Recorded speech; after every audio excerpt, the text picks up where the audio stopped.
Hello everybody and welcome to free UFC bet picks. Thanks for tuning into our show today.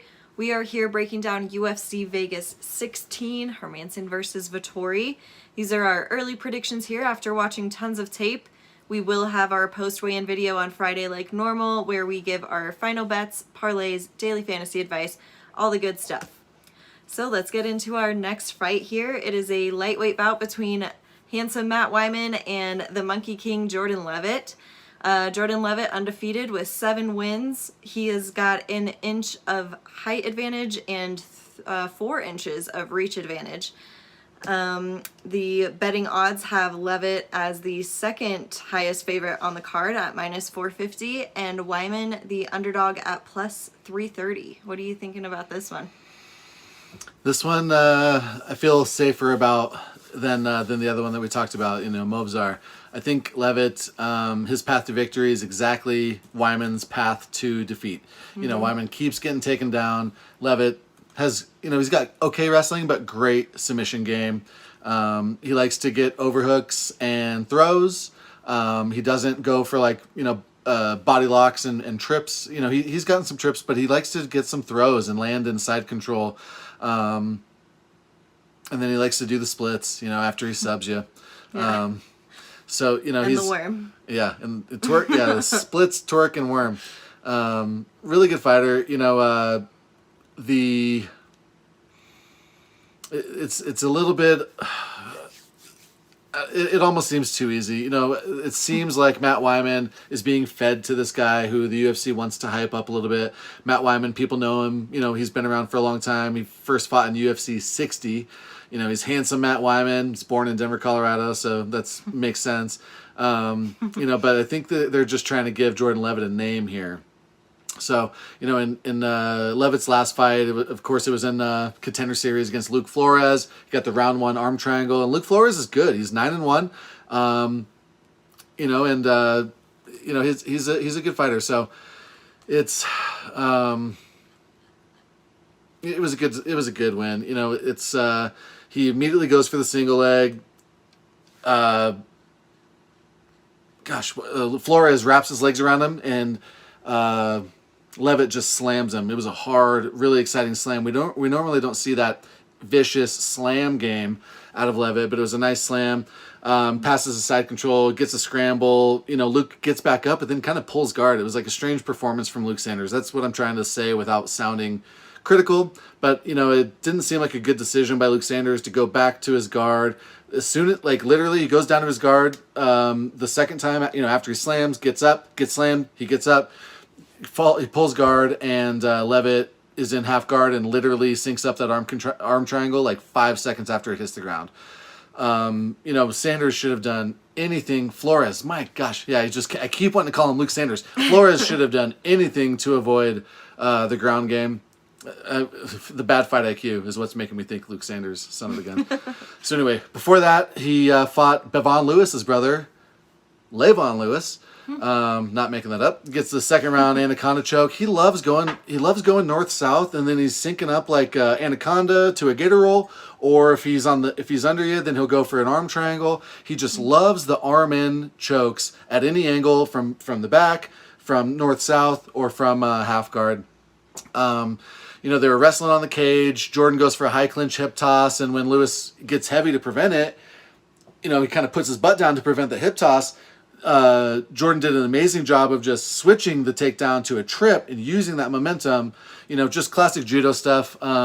Great job by him. Lewis was on his butt immediately, and he blasted through round 1. Leavitt did a good job. He was fishing for a leg lock. He didn't just stay on bottom. He's trying to create scrambles, trying to create submission threats, and he lasted through round 1. Once round 2 started, Leavitt goes for a flying kick that he's done it at the beginning of round 1 in fights too. But it's not that good looking. He just does it to create chaos, to close the distance, to stay unpredictable. We talked about Alexander Romanov doing similar things. He's not going to go in there and reach for a takedown like Ben Askren and catch a knee. He creates chaos, creates a closing of the distance, get you backing up, get your hands up. Then he goes for the clinch or the level change, and I like that. So He ended up, just kind of jiu-jitsu clinic on the ground in round 2. He had the back mount. He's going for an inverted triangle. Then he switches it to like a triangle armbar. Once Lewis kind of rolls around a little bit, Lewis lands on top. But then once he tries posting up and he puts his hand on the mat, tries standing up, it's almost like a standing anaconda. It's similar to something Jimmy Flick does that we'll talk about later. He gets like a standing arm triangle. He uses that transition. He uses that opening where they're trying to stand up, and they lock in a submission, and it's over. Just really great stuff. Yeah. Against Levon Lewis there. He had the unanimous decision win against Izzy William. Before that, he had like a 13-second round 1 heel hook win over Johnny Walker. No, not that Johnny Walker. Not the 205er. A couple just really good performances by Leavitt in a row. He had good amateur wins. Like, he hasn't fought a bunch of cans. His whole career has been fighting legit fighters and putting on a show against them. So there's a lot of hype around Jordan Leavitt. He's really exciting, and you can understand why. Matt Wiman, been around forever, like I said. His last loss was pretty gutsy. Joe Selecki's a stud. He gets a unanimous decision loss against Joe Selecki.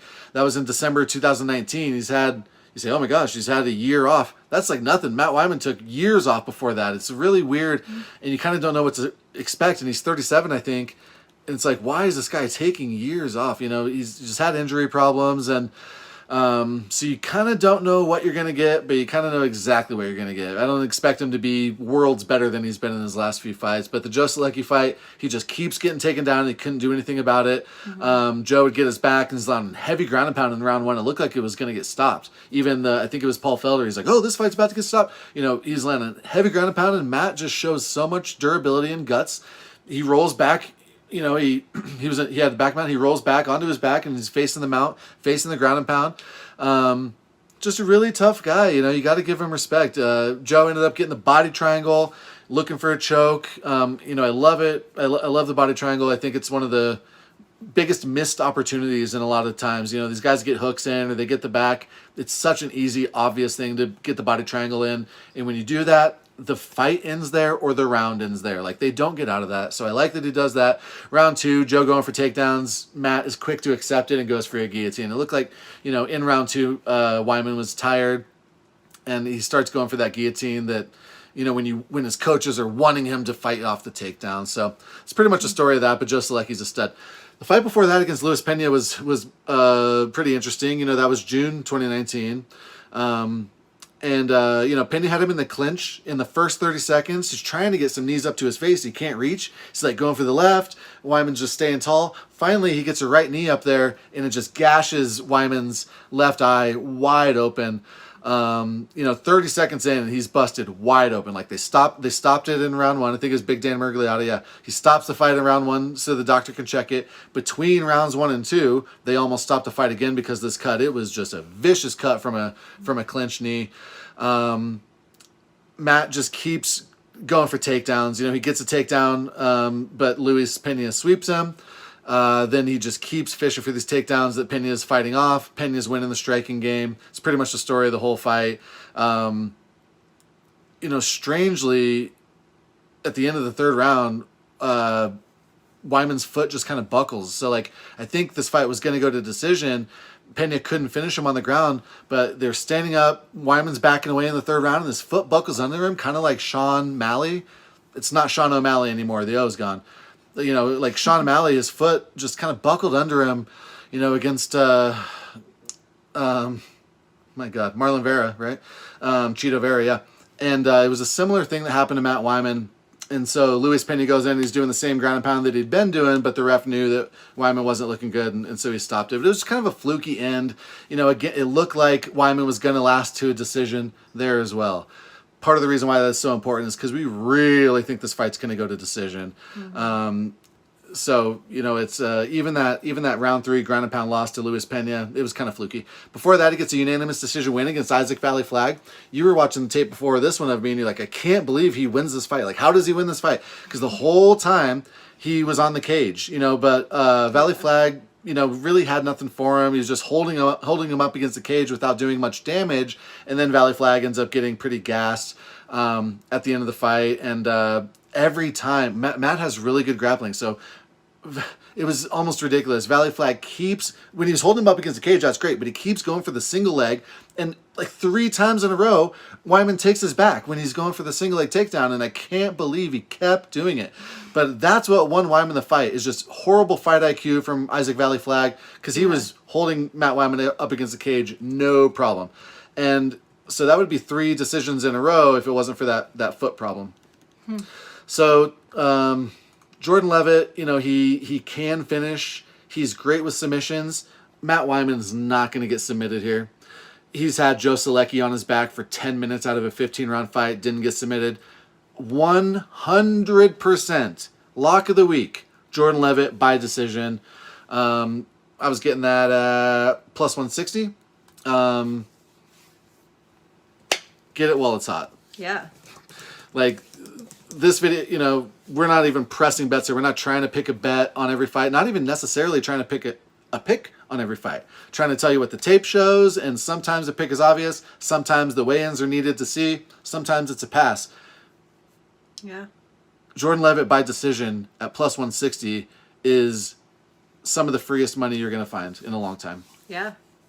And what are you thinking about fantasy? We've got Leavitt at 9,200 and Wiman at 7,000. I think it's a pass on both. Wiman, I really don't know what Wiman's path to victory even would be. Yeah. You know, Leavitt's got fine enough striking. I think Leavitt should take him down and ground and pound him. Sometimes it's, you know, remember Johnny Young Park had he was supposed to set the record for significant strikes in a fight. He beat Khamzat.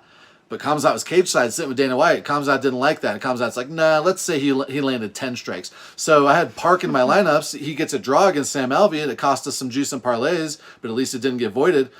But I was like, oh, it doesn't matter. I got him in DFS. He just put up 140 points. They said that he landed 10 strikes. So the way that they score as far as DFS goes, what's a significant strike on the ground, is just so inconsistent. It's ridiculous. So I'd like to say that, yeah, Jordan Leavitt should take him down, beat up on him when he can't submit him, because he's not going to be able to submit him.